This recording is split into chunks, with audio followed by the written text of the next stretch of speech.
교재 376쪽이에요. 외국인 취득신고제, 여기 나갈 차례 맞죠?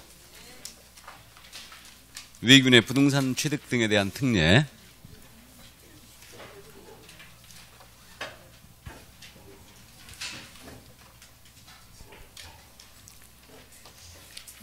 자, 보겠습니다. 외국인의 부동산 취득 등에 대한 특례인데요.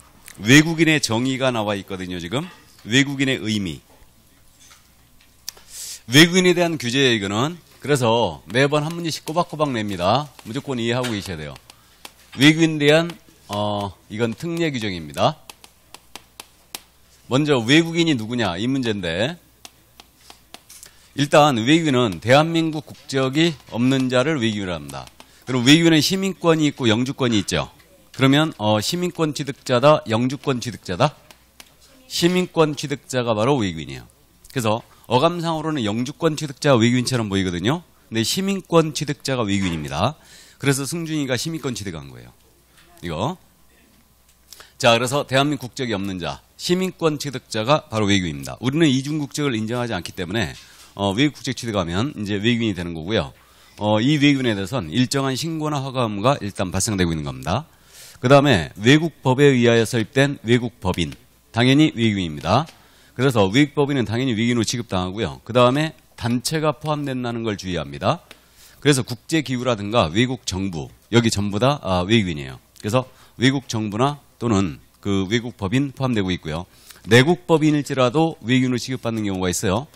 우리나라 법에 의하여 설립된 법인이에요. 하지만 여기에 사원 또는 임원이에요. 또는 구성원입니다. 이들의 3분의 1 이상입니다. 2분의 1 이상입니다. 2분의 1 이상이 만약에 외국인이었다. 그러면 외국인 취급받습니다. 그럼 만약에 법인의 임원이 10명 있는 거예요. 10명 있으면 이 중에 몇 명서부터 외국인이면 외국인 된다는 얘기예요? 5명. 과반수하고 반수는 틀려요. 2분의 1을 주의해야 돼요. 그래서 2분의 1 이상이 외국인으로 돼 있다. 그러면 이때는 외국인 취급당합니다. 그 다음에 의결권이에요. 또는 자본금이라는 게 있죠. 그래서 의결권은 주식수로 이해하면 돼요. 그래서 의결권이나 자본금의 2분의 1 이상이에요. 2분의 1 이상이 외국인이 또는 외국 법인이 갖고 있다. 그럼 마찬가지로 이 법인은 외국인 취급을 받습니다. 그러면 삼성전자 주식회사의 주식을 만약에 50%를 외국인이 갖고 있는 거예요. 그러면 삼성전자는 국내 부동산 등을 취득할 때는 이 법상 신고나 허가 의무가 발생된다는 얘기죠. 그 얘기입니다. 그래서 이거 의결권 자본금의 2분의 1이다. 그래서 2분의 1을 주의하라는 얘기예요. 이거를. 자, 이게 바로 외국인에 대한 정의였습니다. 자, 그럼 그 정도 이해되시고 이제 외국인의 부동산 취득 신고제, 계약 원인 취득, 계약 이외의 원인 취득, 그 다음에 계속 보유 신고라는 게 있어요. 자, 그러면 들어갑니다. 이제 이 법상 신고나 허가제에 대한 사항이에요. 외국인에게 신고나 허가 의무를 발생시키고 있는데 신고나 허가의 관할은 부동산 등의 소재지 관할 시군구청장이에요. 그래서 신고를 받는 관청을 신고관청, 그다음에 허가를 해주는 관청을 허가관청이라고 부를 겁니다. 그래서 부동산 소재지 시군구청장이다. 그럼 외국인이 말해요. 국내 부동산 등에 대하여 계약을 원인으로 국내 부동산 등을 취득합니다. 계약 원인 취득이에요. 그러면 계약 원인 취득의 종류가 뭐가 있냐면 매매가 있고 교환도 있고 증여도 있어요. 그래서 승준이가 만약에 증여를 받았다. 국내 부동산 등에 대하여. 그러면 이때는 계약을 체결한 날입니다. 체결한 날로부터 60일 내에 이 외국인은 신고 들어와야 되고요. 안 들어왔잖아요. 그럼 300만 원 이하 과태료에 처합니다. 그래서 계약 원인 취득은 일단은 60일이고 그 다음에 계약이 아닌 원인이에요. 그래서 계약 외 원인 취득이다. 그러면 계약 외 원인으로 취득한다는 것은 뭐가 있냐면 여러분들이 민법 시간에 법률의 규정에 의한 물권분등사유를 공부했죠. 상속, 판결, 경매 이 세 가지 따져봐야 됩니다. 그럼 외국인이 상속으로 국내 부동산 등을 취득한다. 승준이가 아버지로부터 상속받은 거예요. 난 판결로 취득하거나 또는 경매로 취득했어요. 그럼 이런 원인 등으로 취득을 하게 되면 이때는 취득한 날이에요. 취득한 날로부터 이 외국인은 6개월 내 취득 신고 들어와야 되고 안 들어왔잖아요. 그럼 100만 원 이하의 과태료예요. 일단. 그 다음에 우리나라 사람이었는데 이분이 국적이 외국인으로 바뀌었어요. 그러면 국내 부동산 등을 계속 보유하고자 한다. 그럼 계속 보유 신고 들어와야 됩니다. 그럼 계속 보유 신고는 외국인으로 변경된 날이에요. 변경된 날로부터 6개월 내에 들어와야 되고 안 들어왔잖아요. 그럼 100만 원 이하의 과태료예요. 자, 이게 바로 외균에 대한 국내 부동산 등을 취득했을 때 신고 의무에 관한 사항이거든요. 숫자 몇 과치네요, 지금? 6. 그래서 전부 다 6개월인데 이거 계약 원인 취득만 60일이죠. 그래서 일단 요 정도 주의해 주시고요. 자, 그럼 여기서 조금 어려운 거 한번 해볼까요? 외국인이 말이에요. 국내 부동산 등에 대하여 매매를 원인으로 취득하는 거예요. 매매. 그럼 부동산 거래 신고제 기억나십니까? 매매는 부동산 거래 신고 들어가야 되죠. 그럼 이 외국인이 국내 부동산 등을 매매로 원인을 취득했다. 매매로. 그렇게 되면 이 외국인은 부동산 거래 신고가 문제가 될 거고 또 하나는 외국인 취득 신고가 문제될 거예요. 이 외국인 둘 다 해야 될까요? 하나만 해도 될까요? 예? 자, 따져볼까요? 부동산 거래 신고가 지금 2월 20일까지는 며칠이라고 했어요? 기한이 60일. 60일이라고 그랬어요. 2월 내년도 2월 21일서부터는 30일로 줄죠. 이렇게 되는데 그다음 관할. 부동산 소재지 관할 시군 구청장에게 부동산 거래 신고하죠.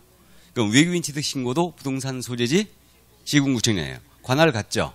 날짜도 같아요. 그렇다면 하나만 하면 되겠네요. 하나만 하면 돼요. 이거 둘 중에 뭐 해야 될 것 같아요? 부동산 거래 신고해야 할 것 같아요? 외국인 취득 신고해야 될 것 같아요? 외국이니까 외국인 취득 신고처럼 보이잖아요. 근데 부동산 거래 신고가 공익적인 목적이 더 커요. 그러니까 부동산 거래 신고는 투기를 방지하고 실거래가 노출을 목적으로 하죠. 세금을 다 추적하기 위함입니다. 그러니까 외국인이 만약에 부동산 거래 신고와 겹치잖아요. 그럼 부동산 거래 신고가 먼저예요. 그럼 부동산 거래 신고를 외국인이 했어요. 그럼 외국인 취득 신고를 한다 안 한다? 안 한다. 이거 잘 물어봅니다. 이해해 두셔야 돼요. 규제가 겹치는 건 무조건 조심해야 돼요. 그래서 외국인이 만약에 부동산 거래 신고했잖아요. 그럼 외국인 취득 신고를 면제해 줍니다. 그래서 이 점 일단 이해해 두시고요. 자, 그래서 요거 신고 의무에 대한 사항은 여기까지였습니다. 자, 그 다음에 이제 허가를 받아야 될 지역이 있네요. 외국인이 국내 부동산 등에 대하여 취득하는데 일단은 어떤 지역을 취득할 때 허가를 받아야 될까? 이게 허가 대상 지역이에요. 허가 대상 지역은 네 군데가 있습니다. 군사기지 및 군사시설 보호구역이 있어요. 군사기지 및 군사시설 보호구역. 그래서 이제 요 지역을 제가 군사지역이라 부를 거예요. 그럼 군사지역 내 부동산을 만약에 외국인이 취득한다. 그럼 이때는 외국인은 허가받아야 됩니다. 또 문화재보호법이 있어요. 이 법에 따른 문화재보호구역 내 토지를 취득하여야 한다. 그럼 역시 마찬가지로 허가를 받으셔야 됩니다. 자, 그리고 생태경관 보전지역이 있죠. 자연환경보전법에 의한 생태경관 보전지역 내 토지를 취득하고자 한다. 그럼 마찬가지로 이 외국인은 허가를 받고 취득하셔야 된다. 여기 생태경관 보전지역은요. 가까운 지역이 여의도 밤섬이 있죠. 전국적으로는 창녕 우픈업지가 있어요. 그래서 이런 데를 취득할 때는 미리 허가받고 취득해야 해요. 이게 생태경관 보전지역이에요. 우리 인천에 생태경관 보전지역이 있어요? 없어요? 없을 것 같아요? 소래가 인천이라면서요? 소래포구 그게 인천이라면서요? 전에 시흥 아니었어요 거기? 남동구라고 그러대 거기? 난 처음 알았네. 소래가 인천이라는 거를? 소래 습지 있잖아요 습지. 거기 생태경관 보전지역 아니에요? 맞죠? 거기가 생태경관 보전지역이에요. 난 소래가 인천이라는 거 처음 알았어요. 희흥이었던 것 같은데 희흥시 소래읍 예전에 경기도 희흥시 어쨌든 좋습니다. 뭐 중요한 거 아니고 그럼 생태경관 보전지역 내 토지를 취득하고자 한다. 허가 받으셔야 됩니다. 그 다음 마지막으로 야생생물 보호 및 관리에 관한 법률이 있어요. 그 법에 따른 야생생물 특별보호구역이 있어요. 지리산 자락 같은 데죠 이거. 이쪽 지역 내 토지를 취득하고자 한다. 그럼 미리 허가를 받으셔야 됩니다. 그래서 이 네 군데지요. 나중에 암기할 거예요. 그래서 군사 문화는 야생이다. 이렇게 이제 암기할 건데 군문생야예요. 이 네 군데 지역을 취득할 때는 외국인은 허가를 미리 받으셔야 됩니다. 만약에 허가를 받지 아니하고 계약을 체결했다. 그럼 이 계약 무효예요. 효력이 없습니다. 계약 무효고 2년 이하의 징역 또는 2천만 원 이하의 벌금에 처해요. 일단. 그리고 외국인이 허가 신청 들어갔잖아요. 그럼 허가 불허가의 처분을 15일 내에 해주게 돼 있어요. 이거 토지거래하고 진짜 비슷하죠. 처리기한도 똑같아요. 그 다음에 이거 계약 무효인 것도 똑같죠. 처벌도 비슷해요. 자, 그래서 어쨌든 15일 내 허가 불허가의 처분을 해주는데 이거는 허가의 기속성 규정이 있어요. 지정 목적 달성에 지장을 주지 않으면 허가를 해 주어야 한다. 이렇게 돼 있죠. 그래서 처리 기한이 며칠이라고요? 15일. 이거 기억해 주시고요. 자, 그래서 이 네 군데 지역을 취득할 때는 허가를 받고 취득하는데 역시 어려운 거 잠깐 한번 해볼까요? 여기가 토지거래 허가구역이에요. 토지거래 허가구역인데 이 안에 토지가 군사시설 보호구역이 있었어요. 군사시설 보호구역. 요 지역을 외국인이 취득하자 합니다. 그럼 여기는 토지거래 허가구역이죠, 지금. 토지거래 허가구역이고 국적이 외국인이니까 외국인 취득 신고, 이거 취득 허가 대상 지역이죠. 그럼 이 외국인은 요 지역을 취득할 때는 그러면 토지거래 허가도 받고 외국인 취득 허가도 받아야 되느냐. 이 문제가 있어요, 이거. 역시 둘 다 받아야 될까요? 하나만 받으면 될까요? 둘 다. 또 따져보죠. 토지거래 허가 처리 기한이 며칠이라고요? 15일. 허가 안 받고 계약 무효죠? 비슷합니다. 그리고 그러면 이제 하나만 받으면 될 것 같아요. 관할도 같아요, 지금. 관할도. 부동산 소지 관할 시군구청이니까. 그럼 둘 중에 하나만 받으면 됩니다. 뭘 받아야 될 것 같아요? 역시 토지거래 허가. 이게 공익적인 목적이 크다. 그러면 외국인이 토지거래 허가를 받으면 외국인 취득 허가를 받는다, 안 받는다? 안 받는다. 이렇게 돼요. 이게. 자, 그럼 정리하면 외국인이 부동산 거래 신고했어요. 그럼 외국인 취득 신고를 별도로 해야 하네요? 안 합니다. 외국인이 토지거래 허가를 받았어요. 그럼 외국인 취득 허가를 받지 않습니다. 면제해줘요. 그래서 일단 여기까지 이해를 해두시고요. 자, 그러면 허가제에 관한 사항까지 다 본 거예요. 다 봤고요. 380쪽에 지금 상호주의 적용이란 말 나와 있죠. 절차는 이제 후일 더 하기로 하고요. 근데 마이크가 잘 들리세요? 잘 안 들리죠? 누구 악 쓰는 교수님 있어요, 이거? 소리를 줄여놓은 것 같은데?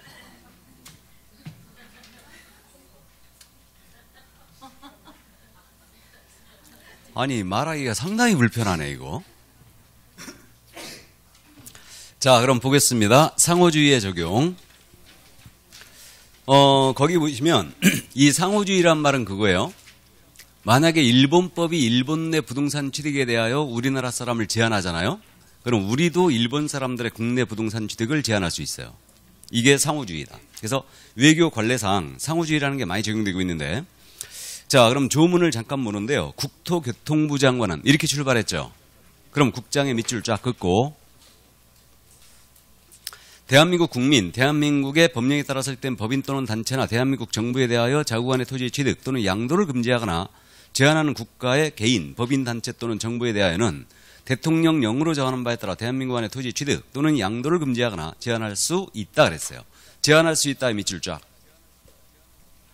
그러면 우리나라 국민에 대하여 만약에 제한을 한다. 그럼 우리도 그들을 제한할 수 있다는 얘기죠.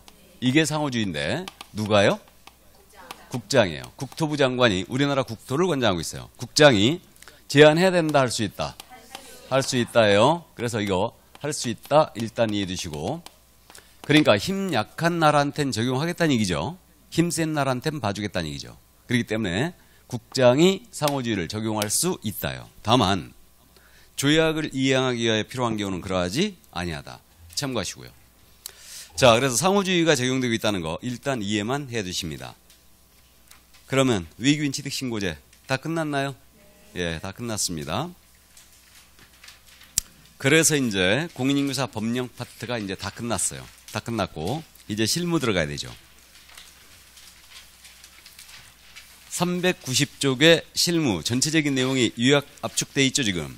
자, 그럼 쭉 넘깁니다. 넘겨서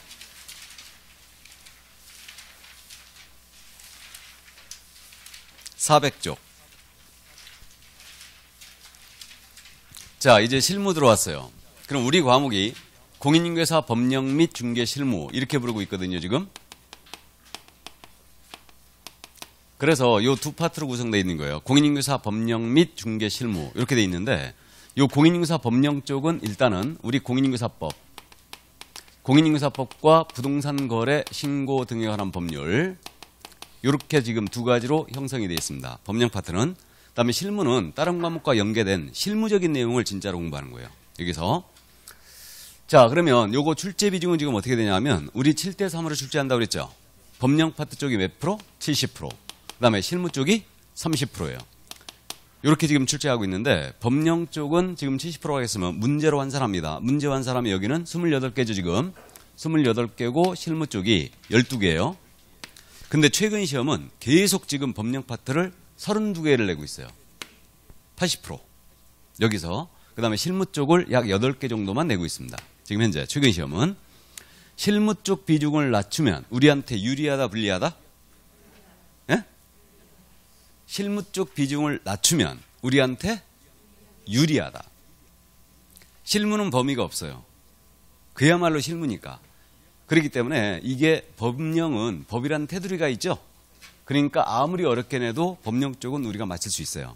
근데 실무 쪽은 민법적인 내용, 공법적인 내용, 세법적인 내용, 공시법적인 내용을 내도 이건 실무예요, 그냥. 그러니까 이쪽은 테두리가 없기 때문에 이쪽을 높여놓으면 굉장히 시험이 어려워집니다. 근데 지금 현재는 20% 정도밖에 안 내는 거예요. 그래서 내는 곳이 정해져 있다란 얘기죠. 8개 정도니까. 그렇기 때문에 이쪽 비중을 낮추는 게 우리가 시험에서 유리합니다. 일단은 부동산 시사적인 문제를 내면 어떡할 건데요. 다음 중 2019년 12월 16일 날 발표한 부동산 정책에 대한 설명이다. 옳은 거 틀린 거 골라라. 이래버리면 여러분들 낭패를 봅니다. 맞죠? 12, 16 이때 뭔 얘기했어요? 정부에서? 뭐 뉴스는 엄청 들은 것 같은데. 예? 공부하느라고 뉴스를 안 봐서 몰라요? 보지 말래요? 누가? 세법 교수님이? 뉴스를 보지 말래 아예? 그렇죠. 뭐 공부하는데 뉴스 보지 말아야지. 그 15억 이상은 아예 대출 금지시켜버렸죠. 오늘서부터 발효됐는데 일단은 9억 이상도 일단은 1주택에 대해서 이제 대출을 해주는데 대출 금액을 확 줄여버렸지 또. 그래가지고 난리가 났어요. 실무에서 지금. 난리가 났습니다. 이게. 그래갖고 유예기한이 없이 이제 바로 시행되는 바람에 서울에서 난리가 났지. 인천은 난리 날 일이 없어요. 인천은 15억 이상 되는 아파트가 거의 없어요. 없습니다.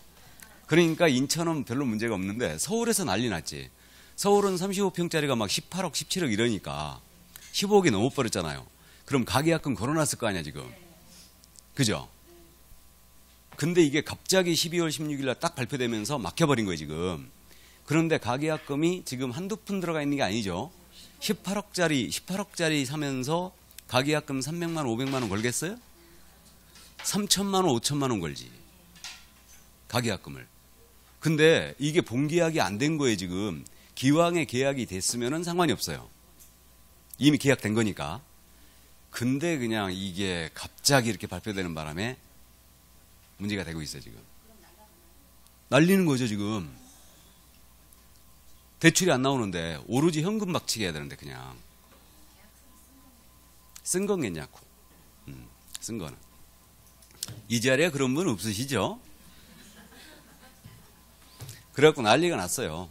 근데 18억짜리 사는 사람들은 돈 있어. 3천만 원 날려도 큰 영향 없어요.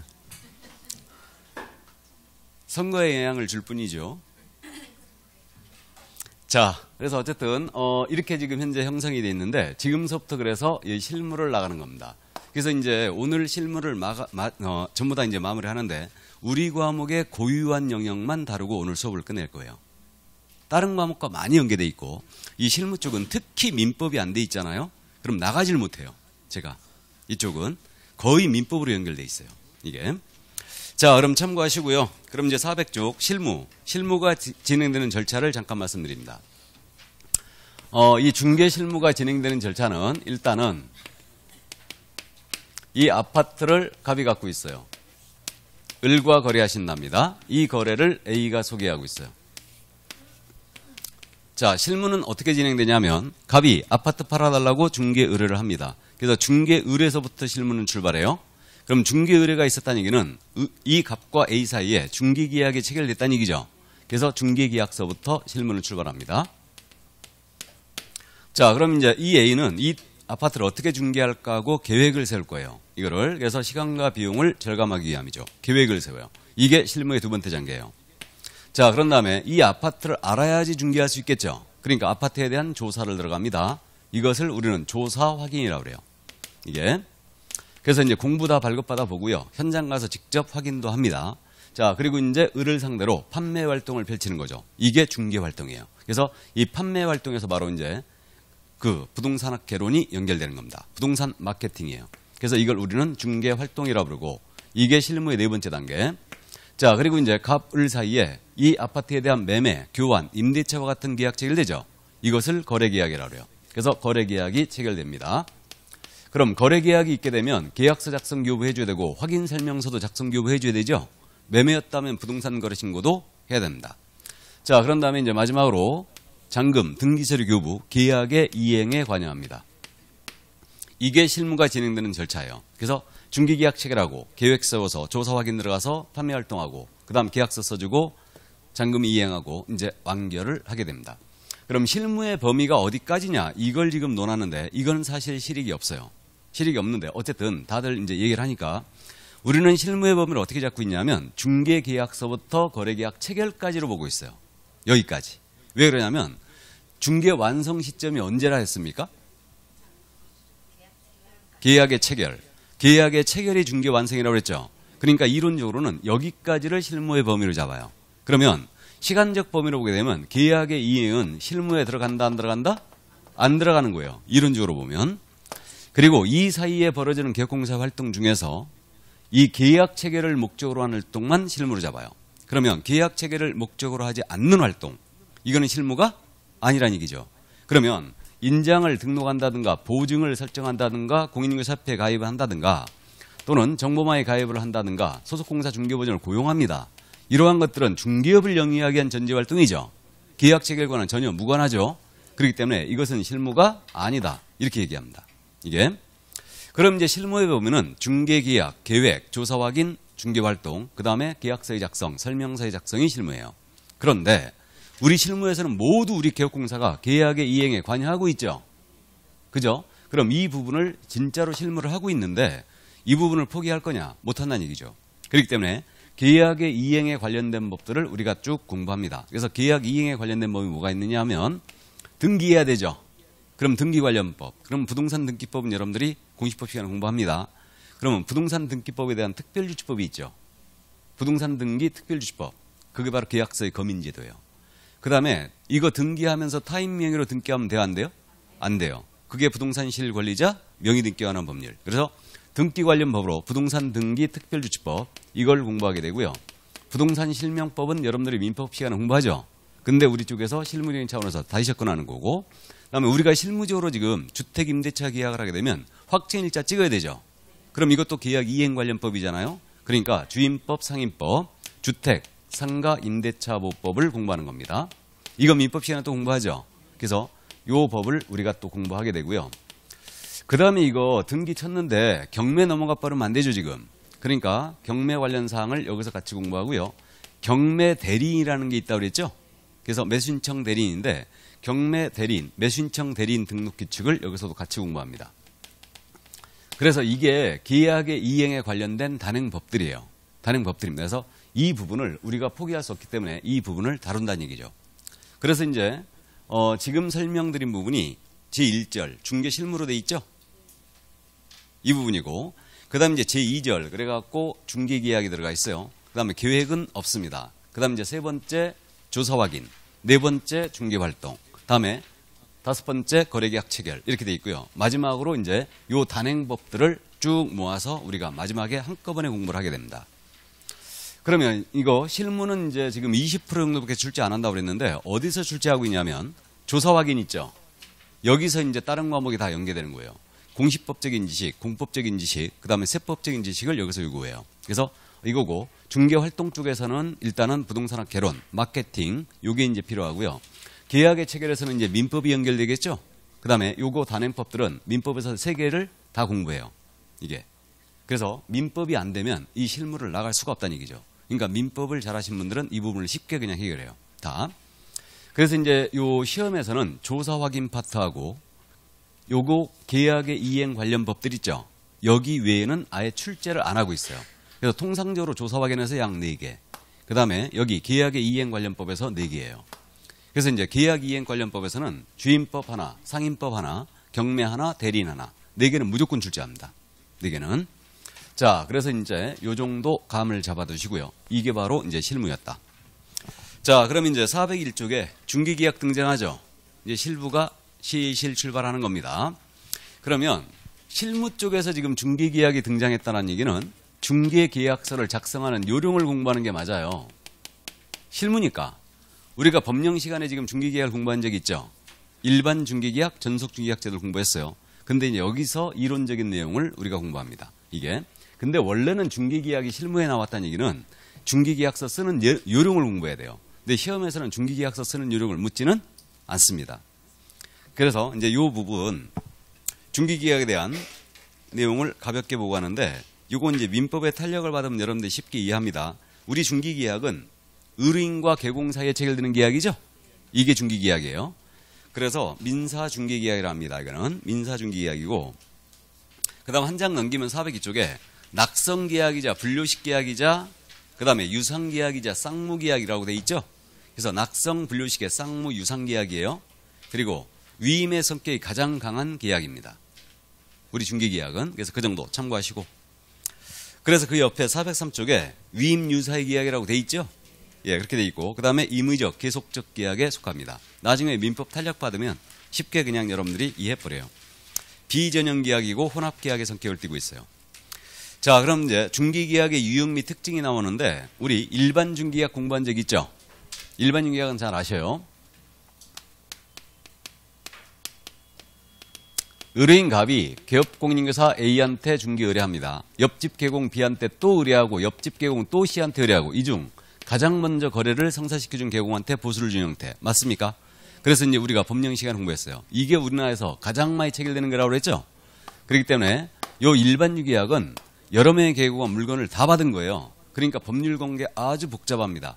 그렇기 때문에 일반 유계약은 이거는 소송의 초대장이다. 이렇게 부르고 있어요. 그 정도 분쟁의 소지가 높다는 얘기예요. 이게. 자, 그래서 이제 우리나라에서 가장 많기 때문에 통칙 규정을 두고 있다고 그랬고 그 다음에 법령 시간에 전속 중개계약제도 공부한 적 있죠. 그럼 전속은 의뢰인 갑이 특정 개업공사 A한테만 중개할 권을 전속적으로 부여하고 이 개공이 승낙을 하면서 체결하는 계약이죠. 물건 혼자 받은 거예요. 그러면 이제 법령 시간을 공부했고 그러면 전속업자는 의무를 부담했죠. 의무. 전속계약서를 사용하고 이걸 보존할 것이며 몇 년? 3년. 기억납니까? 그 다음에 정보 공개하라고 그랬죠. 며칠 내? 7일 내 공개해야 돼요. 그 다음에 업무 처리 상황 2주의 1회 이상은 문서로 통지하라고 그랬죠. 그 다음에 의뢰인은 위약금 지급의 의무가 있어요. 소요비용 지급의 의무도 있죠. 그 다음에 확인 설명 의무 이해하는데 협조해야 됩니다. 이런 의무들이 있었어요. 이게 이제 법령 시간에 공부했던 내용이고 그럼 독점 중개계약이라는 게 있어요. 독점 중개계약은 뭐냐? 이거는 의뢰인 갑이요. 특정 기업공사 A에게 독점적으로 중개할 권한을 부여하고 이 A가 승낙을 함으로써 체결되는 계약이에요. 그러면 독점이나 전속은 물건을 개공이 혼자 받는다는 점 똑같다는 얘기죠 지금. 똑같아요. 그럼 둘의 차이가 어디 있냐면요. 전속과 독점의 차이는 스발상의 차이가 있어요. 스발상. 기억나세요? 들어본 적은 있죠? 이게 뭐예요? 스스로 발견한 상대방이죠. 그러니까 의뢰인이 스스로 발견한 상대방과 거래했어요. 그럼 전속의 경우는 우리 기업공사한테 중개 보수를 지급했습니까? 안 했습니까? 보수. 안 했어요. 안 했습니다. 보수 지급 안 하고 뭐만 지급했어요? 소요, 비용. 우리 기업공사에게 소요 비용만 지급했어요. 그것도 중개보수 50%미 내에서 개공이 지출한 비용을 물어줬던 겁니다. 근데 독점이잖아요. 독점의 경우는 의뢰인이 스발상과 거래했어요. 그렇다 하더라도 중개보수를 지급해야 돼요. 이거는 그래서 독점 중개약이 개공한테는 가장 유리한 형태죠 지금. 가장 유리한 형태입니다. 이게. 근데 우리 법에는 지금 명문이 있는 게 일반과 전속이죠. 이 두 가지가 명문에 있는 거예요 지금. 그러니까 법령 시간에 공부했던 겁니다. 그럼 독점이 들어오지 않고 왜 전속이 들어왔느냐? 독점 중개약은 우리의 법감정과 맞지를 않아요. 맞지 않습니다. 생각을 해보세요. 내가 한 중개업소만 물건을 딱 내놓은 거예요. 내놨는데 내가 우연히 만난 상대방과 거래해버린 겁니다. 여러분들 보수 주시겠어요? 안 주겠어요? 안 주죠. 네가 한 일이 뭐 했다고 보수 달라고 하느냐? 그러겠죠. 그러니까 독점은 우리의 법감정과 맞지를 않아요. 그래서 그 타협점에서 전속이 들어온 거예요. 이게. 그래서 독점 중개약은 미국에서 가장 상행하는 제도예요. 전속중개약 제도는요, 일본에서 가장 서행하는 겁니다. 이거 이렇게 돼요. 그러니까 일본 애들하고 우리하고는 법감정이 비슷해요. 이게 그래서 이제 서발상과 거래했을 때는 소요 비용만 지급을 하는 겁니다. 이 차이가 있는 거예요 지금. 그래서 왜 그러냐면 일본을 통해서 일제 강점기 때 우리 법을 수입했다고 그랬죠 지금. 그렇기 때문에 법감정이 비슷합니다. 그래서 독점이 우리 못 들어온 거예요. 그렇다고 독점 중개약 체결이 금지되는 건 아니에요. 서발상과 거래도 보수 주기로 하면 독점이 되는 거죠 지금. 이렇게 된 겁니다. 그래서 이 독점은요, 개공이 보수 확보가 아주 용이합니다. 그렇기 때문에 중개업의 대형화, 기업화의 장점을 일으킬 수 있어요. 대형화될 수 있죠. 보수 확보가 용이하니까. 그러니까 어떤 시로든 거래가 되기만 하면 보수를 받을 수 있어요. 그래서 미국에서 가장 사용하는 제도입니다. 이게. 자, 그래서 요 세 가지 일단 감을 잡아두시고, 그 다음에 이제 공동 중개계약이 나오고 있죠. 공동. 찾았습니까? 406조. 공동. 공동은 이겁니다. 이제 우리나라에서는 공동계약이 여러 가지 의미로 쓰고 있는데, 공동중개계약의 원래 개념은요, 의뢰인이 다수이거나 개공이 다수인 경우예요. 이게 공동입니다. 근데 요거 우리나라에서는 일반적으로 개공이 다수가 관여하는 형태, 이거 바로 이제 공동중개계약으로 보고 있어요. 또 나아가서 이것도 공동으로 보고 있어요. 갑의 개업공사는 A이고 을의 개공은 B예요. 둘이 협력을 할 계약을 성사시키잖아요. 이것도 공동중개계약이랍니다. 이건 제가 보기에는 단독중개약이 결합된 형태로 보이는데 어쨌든 우리나라에서는 이것도 공동이라고 보고 있어요. 그럼 공동중개약은 개공이 다수가 관여하는 형태입니다. 그럼 서로 협력하여 중개하겠죠. 그러니까 신속한 중개를 가능하게 해요. 그리고 지금은 공동중개가 굉장히 많이 늘어나고 있어요. 지금 늘어나고 있는데 그 주된 이유는 뭐냐. 개업공사들끼리 서로 물건을 공유할 수 있는 시스템을 잘 갖추고 있죠. 그러니까 공동이 굉장히 많이 늘어나고 있어요. 그래서 공동계약은 정보통신 시대에 아주 적합한 이상적인 형태다. 이렇게 보고 있어요. 이게. 그리고 중개업의 조직화, 능률화, 효율화, 분업화 다 가능합니다. 그래서 이게 공동의 특징이에요. 그래서 이 정도 감만 잡아두시고요. 그 다음에 이제 마지막으로 순가 중개계약이란 말 나와 있죠. 찾았습니까? 407쪽에 순가 중개계약. 순가는 우리가 금지행위할 때 공부했어요. 차액으로 중개보수 지급하는 거죠. 일본식 표현이라고 했는데 이 토지를 갖고 있는 갑입니다. 팔아달라고 중개 의뢰하면서 내 손에 5억만 쥐어줘. 나머지 차액은 모두 가져. 이게 순가라고 그랬죠. 또 을 쪽에서도 가능하다고 그랬는데 나는 예산이 5억이 있다. 이 토지가 마음에 드니 이걸 구해주고 차액 4억 9천에 구하든 8천에 구하든 관여치 않겠다. 차액은 모두 보수로 가져라. 이거예요. 그러니까 순가 중개계약은 차액으로 그 중개 보수를 지급하는 거죠 지금. 이게 순가다. 그럼 순가에 대해서는 이렇게 의뢰인과 순가 중개계약을 체결했거든요. 체결한 순간 보수 초과에 걸려서 금지행위로 가는 거라고요? 아니라고요? 체결 갖고는 안 된다고 그랬죠. 아니라고 그랬고 그 차액 부분이 법정 한도를 초과했을 때 비로소 금지행위로 간다고 그랬습니다. 이게 그렇기 때문에 순가 중개약은 절대적으로 금지되는 건 아니고 상대적 금지일 뿐이다. 그래서 이 차액 부분이 법정 한도를 넘겨야지만 금지가 될 것이다. 이렇게 이제 말씀드렸고요. 다만 순가라는 것은 결국 차액 부분이 법정 한도를 넘긴다는 얘기죠. 그러니까 일반적으로는 금지된다고 봐야 돼요. 하지만 당연 금지는 아니라는 점. 그래서 이 점 이해하시고 그럼 순가는요. 특징이 차액을 되도록이면 개공이 많이 챙겨야 되죠. 많이 챙겨야 되니까 부동산 거래 질서를 문란하게 할 우려가 있죠. 질서를 문란하게 할 우려가 있고 부동산 투기를 조장할 우려가 있는 그런 형태예요. 그러니까 일반적으로는 금지된다고 봐야 돼요. 근데 당연히 금지되는 것은 아닙니다. 그래서 이 정도. 이게 바로 이제 중개계약 5가지 이 정도인데 13회 시험을 마지막으로 안 묻고 있습니다. 일단. 근데 이제 문제는 뭐냐? 문제는 그럼 중개계약 제도가 여기서 끝나버렸죠 지금 우리. 그러면 지금 여기서는 원래가 중개계약서 쓰는 요령을 공부하는 게 맞다고 그랬죠. 그래가지고 중개계약 서식이 나와야 되는데 서식이 우리는 법령이 실려 있어요. 이 책에는 지금. 그래서 잠깐 앞으로 갔다 옵니다. 그 교재 몇 페이지를 보시냐면요. 교재 161쪽을 펴보세요. 161쪽.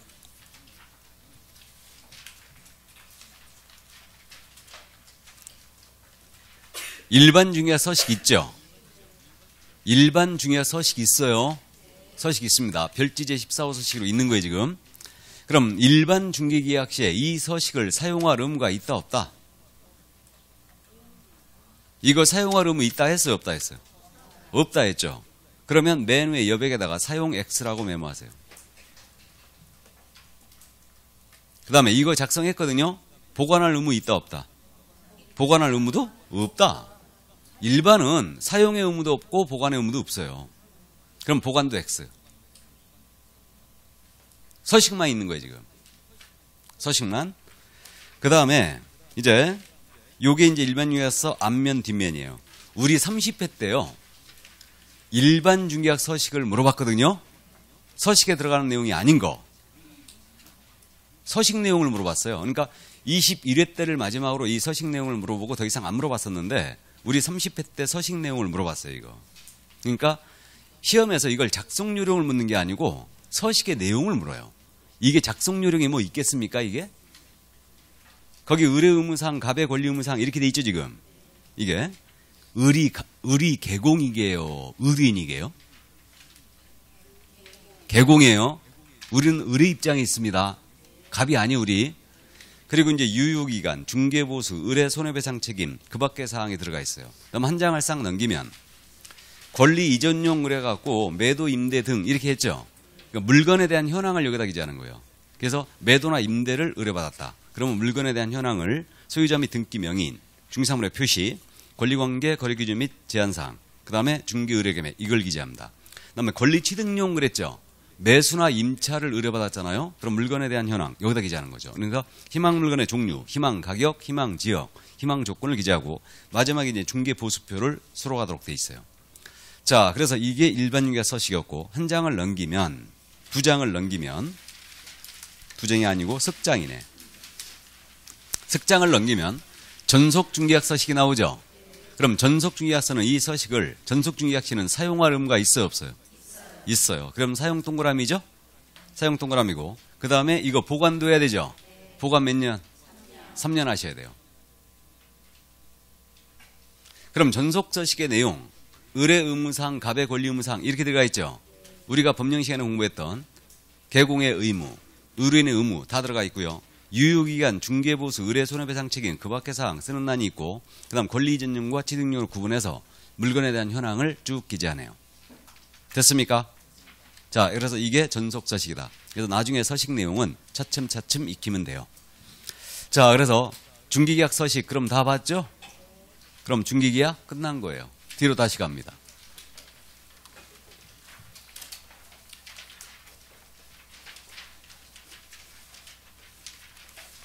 왔다리 갔다리 해서 자, 그럼 이제 조사 확인 파트로 들어가야 되죠.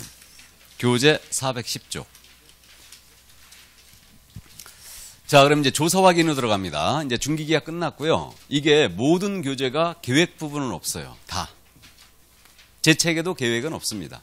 당연히. 그래서 이건 없고 바로 조사 확인 들어왔어요. 그럼 조사 확인은 실무의 몇 번째 단계? 세 번째 단계예요. 이제 그럼 이 조사 확인에서 이제 집중률을 출제한다고 그랬고 다른 과목과 연계가 된다고 그랬습니다. 그럼 조사 확인의 의. 조사 확인의 의의는 어디 있느냐? 물건을 잘 알아야 브리핑을 잘 하겠죠. 그럼 브리핑을 잘했다면 설명을 충실히 했으니까 나중에 손해배상 책임을 지지 않아요. 그래서 조사 확인의 의의는 거기 있다. 그 다음에 이제 조사 확인의 그럼 대상이 뭐냐가 문제인데 조사 확인의 대상은 확인 설명사항. 우리가 법령 시간에 확인 설명사항을 공부한 적 있죠. 그럼 확인 설명해야 될 사항이 바로 조사 확인의 대상이다. 그럼 확인 설명사항 잠깐 나열해볼까요? 그냥 들어만 드시면 되는데 우리 기본적인 사항 설명해야 되죠. 소재지, 면적, 구조, 용도, 지목 이거 설명해야 되고 그 다음에 권리관계에 관한 사항도 설명해야 되죠. 권리관계, 소유권, 저당권, 지상권, 입차권 등 이거 설명해야 돼요. 그 다음에 거래 예정금액 브리핑해야 되죠. 정차 얼마에 거래할 거다.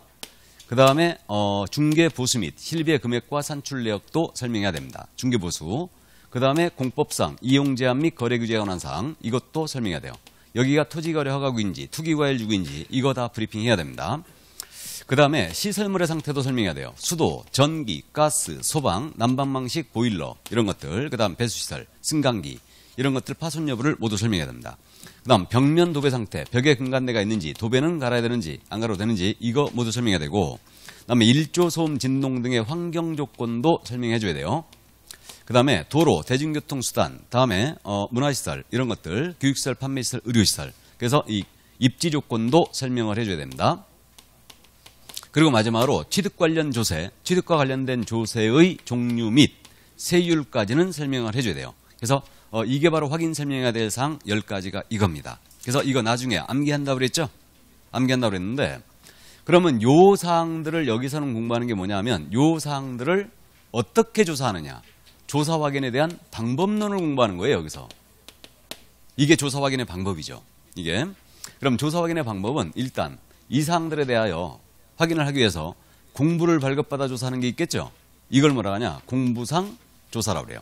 공부상 조사라고 그러고 그다음에 공부의 모든 사항이 나오는 게 아니죠. 아니기 때문에 현장을 답사하여 이제 조사해야 됩니다. 이것을 현장 조사라 불러요. 근데 현장 조사를 개론 시간에 뭐라고 공부했습니까? 임장 활동. 이것도 일본식 표현이죠. 현장 조사란 좋은 표현인데 왜 임장 활동이래? 그래서 어쨌든 이 두 가지 방법으로 크게 대별되는데 이거 말고 더 있어요. 이거 물건을 받으면서 접수를 하면서 중개 의뢰인에게 물어보는 방법이 있죠. 여기 임차인 살고 있느냐? 임대차 환경이 어떻게 되느냐? 물어볼 수 있죠. 어디 뭐 파손된 데는 없느냐? 그래서 의뢰인을 통한 조사가 있죠. 이게 있고 그 다음에 조사 확인 쭉 끝났는데 그럼에도 불구하고 의심스럽다. 그러면 의뢰인에게 상태에 관한 자료를 요구할 수도 있다고 그랬죠. 기억납니까? 자, 그래서 상태에 관한 자료 요건을 행사함으로써 조사할 수도 있다. 이게. 근데 여기서의 주 타겟은 공부상 조사예요. 자, 그럼 이제 공부상 조사로 가보면 거기 그래갖고 그 411쪽에 공부상의 검토 확인이라고 돼 있지 않습니까? 이게. 그러면 저 확인 설명사항을 조사 확인하기 위해서 공부를 쭉 발급받는 거예요. 그럼 토지대장, 건축물대장, 등기사항 증명서, 토지이용계획 확인서, 공시지가 확인원, 부동산 종합증명서 이런 것들이 있어요. 그러면 공부를 쭉 조사를 하는데 그럼 토지대장으로 토지에 대한 어떤 사항을 확인할 수 있냐, 건축물대장으로 건축물에 대한 어떤 사항을 확인할 수 있냐, 이게 이제 키포인트가 되는 건데 그럼 우리가 직접 서식의 내용을 알고 있어야 되네요. 건축물대장에 뭐가 수록이 돼 있는지, 토지장에 뭐가 들어가 있는지, 지적도 임야도는 뭐가 들어가 있는지 이게 들어가 있어요. 알아야 돼 다. 그래서 이제 여러분들이 토지대장 이런 것들은 전부 다 대지권 등록부 이런 것들은 공시법 시간에 공부하죠.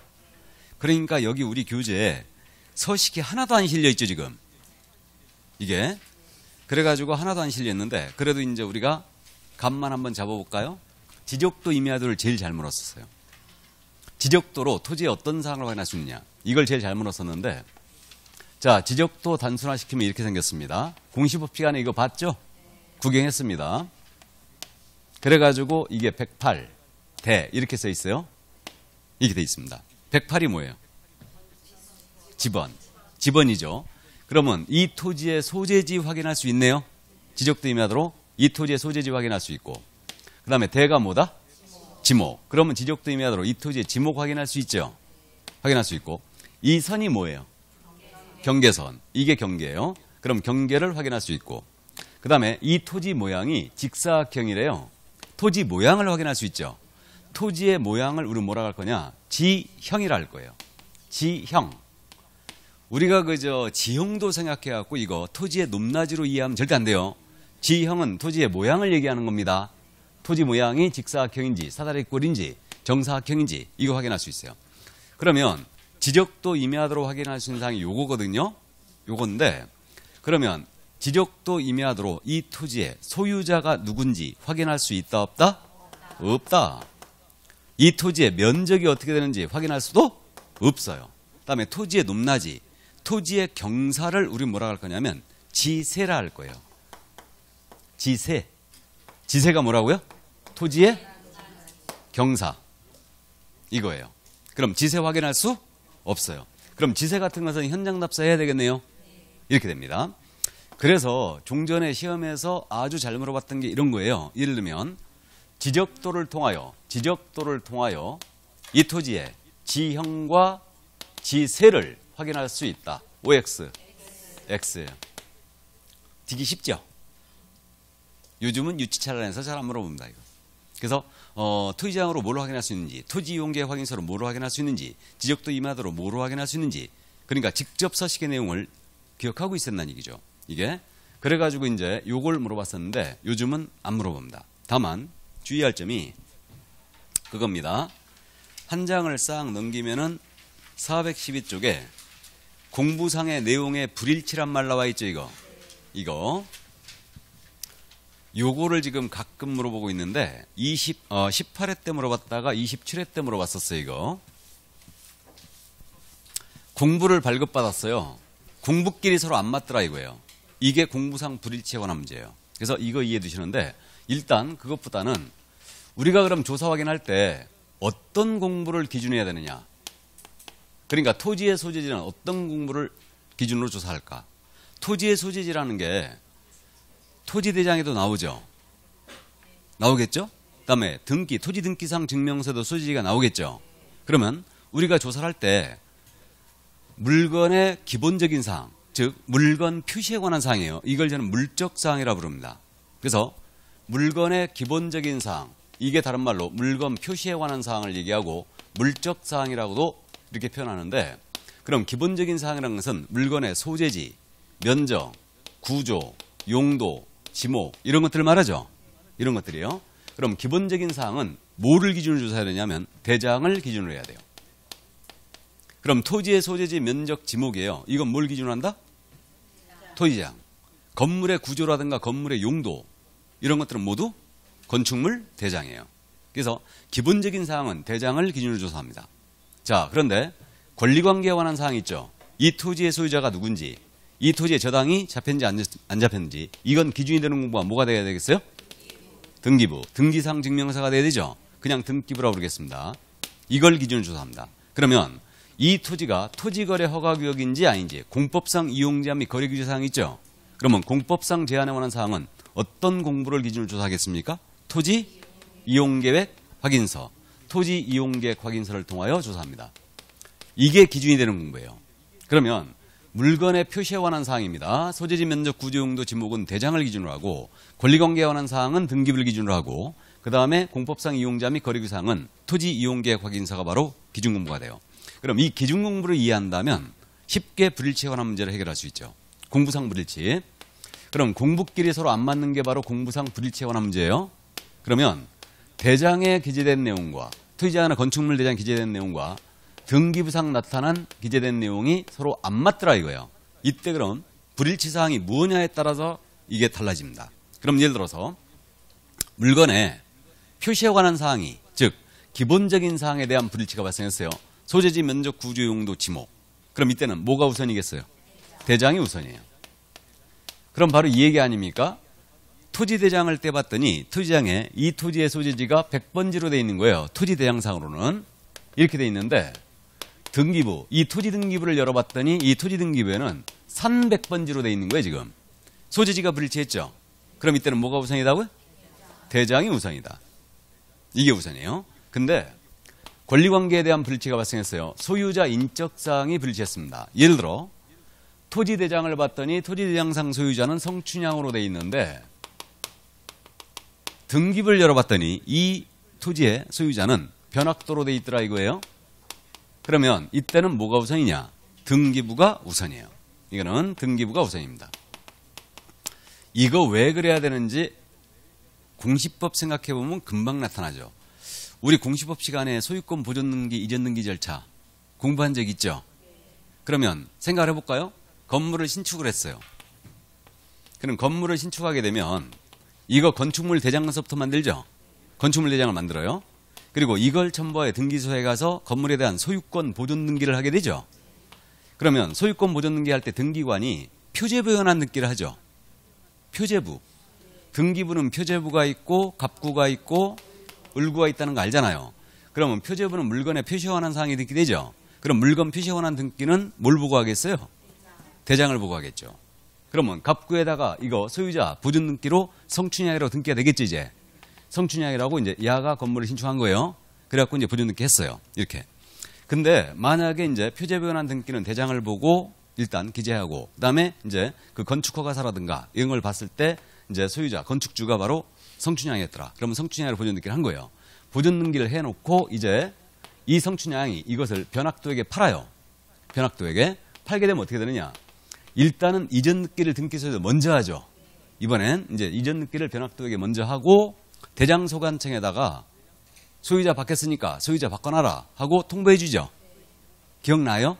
그러니까 물건의 기본적인 사항이 불치했어요. 뭐가 우선이다? 대장이 우선이죠. 그 다음에 권리관계에 대한 불치가 발생했어요. 그러면 이때는 등기부가 우선이게 되는 거예요. 이해하시죠, 이거? 무슨 얘기인지. 자, 그 다음 이제 공법상 이용자 및 거래규제가, 만약에 불치했다. 그럼 이때는 이제 토지 이용계획 확인서, 이것이 기준인 공부니까 토지 이용계획 확인서가 일단 우선이에요. 건축물 대장을 지금 볼 일이 없는데, 건축물 대장을 보면요. 건축물 대장 맨 앞쪽 중간에 이 건물이 위치하고 있는 용도, 지역, 지구, 구역이 표시돼요. 건축물 대장에. 그러면 용도, 지역, 지구, 구역이 건축물 대장상의 내용과 토지 이용계획 확인서의 내용이 서로 안 맞았어요, 둘이. 그럼 뭐가 우선이다? 토지 이용계획 확인서가 우선이에요. 그래서 일단 기준이 되는 공부. 뭐냐가 이해가 되면 불일치에 관한 문제를 쉽게 해결할 수 있고, 다만 이제 이 불일치에서 경계의 불일치가 있습니다. 이 경계가 현실의 경계와 공부상 경계가 서로 안 맞아버린 거예요. 그럼 공부상 경계라는 얘기는 지적도나 임야도의 경계가 있다고 그랬죠. 그러면 이게 불일치했을 때 누가 우선이냐 문제거든요. 그럼 예를 들어서 이게 두 필지인데 이게 이렇게 돼 있어요. 이게 두 필지로 돼 있는데 이쪽에 건물이 서 있네요. 이쪽에 건물이 서 있고 이쪽에도 건물이 서 있는 거예요, 지금. 근데 지적도를 딱 떼어서 확인해 봤더니 담장은 이렇게 쳐져 있는데 실제 경계는 이렇게 돼 있는 거예요, 지금. 이렇게. 실제 경계는. 그럼 이쪽 땅이 이쪽 땅을 경계 침범한 거죠. 그러니까 현실의 경계와 공부상 경계가 서로 안 맞아버린 거 지금. 이게 경계의 불일치예요. 그럼 이때는 누가 우선이냐 문제인데 우리 판례는 특별한 사정이 없는 한 공부상 경계가 우선이라는 게 일단 우리 판례예요. 공부상 경계가 우선이다. 요거 결론만 일단 기억해 두세요. 현실의 경계와 공부상 경계가 불일치했어요. 그럼 이게 누가 우선이라고요? 공부상 경계가 우선이다. 지적도상 경계가 우선이라는 얘기죠. 이때 우리 개공 흐름, 이거 측량까지 하여 설명할 의무가 있을 것 같아, 없을 것 같아? 없어요. 거기까지는 없다는 게 우리 판례입니다. 그래서 이 정도 이해해 주시고요. 자, 그럼 여기서 현실적인 문제를 잠깐 짚어볼까요? 물론 실제로 실무에서 이런 사태가 벌어지게 되면 대장에는 100번지로 돼 있고 등기부상으로는 300번지로 돼 있는 거예요. 이런 사태가 벌어지면 물건을 버려야 됩니다. 맞죠? 이거 중개하면 안 되잖아요. 중개한다면은 확실히 조사를 해야 되죠. 뭐가 잘못됐는지. 그죠? 근데 이제 만약에 이런 사태가 벌어졌어요. 그럼 손님한테 이렇게 브리핑하는 겁니다. 자, 토지대장을 열어봤더니 토지대장상 소재지는 100번지로 돼 있고 등기부를 열어봤더니 등기부상 소재지는 300번지로 돼 있습니다. 이 경우는 대장상 소재지가 우선이니까 그냥 100번지가 맞습니다라고 설명했어요. 이렇게 설명하면 된다? 안 된다? 안 된다. 어떻게 알았어요? 안 된다는 거를? 뭐라고? 좋습니다. 아주 중개할 자세가 딱 돼 있어요, 지금. 그러니까 뭔 얘기냐 하면 이게 맞다 틀리다 단정을 내리면 돼요, 안 돼요? 안 되는 겁니다. 그러니까 우리는 현황만 브리핑하는 거예요. 이 경우는 대장이 우선이니까 일단 대장을 기준으로 진행을 합니다. 근데 후일 이게 뭐가 맞는지는 확실히 손님께서 체크를 해 보셔야 됩니다. 라고 브리핑해야 된다는 얘기죠? 이러면 거래 돼, 안 돼? 안 되죠, 그럼. 맞죠? 그러니까 산수갑상 가더라도 이 경우는 대장인 100번지가 맞습니다라고 이렇게 설명을 하고 나중에 사고 나면은 내가 언제 그랬냐고 우리 확 내밀어요. 그러니까 이런 물건은 결국 내가 중개하기 위해서는 확실히 조사를 해야 되죠. 구청을 쫓아다니고 등기소를 쫓아다니고 어디서 잘못됐는지 체크해봐야 되죠. 실제로 300번지가 맞아버리면 어떡할 건데. 그죠? 그러니까 우리는 거래를 하기 위해서 기준을 삼는 거예요. 그러니까 브리핑할 때는 현황만을 설명해야지 이게 단정적으로 맞다 틀리다 그러면 안 됩니다. 근데 그렇게 해버리면은 손님이 믿질 않아요. 맞죠? 그러니까 산수갑상 하더라도 이게 맞다라고 우리 확 누르는 거지, 그냥. 이게. 손님한테 신뢰 주는 게 굉장히 중요합니다.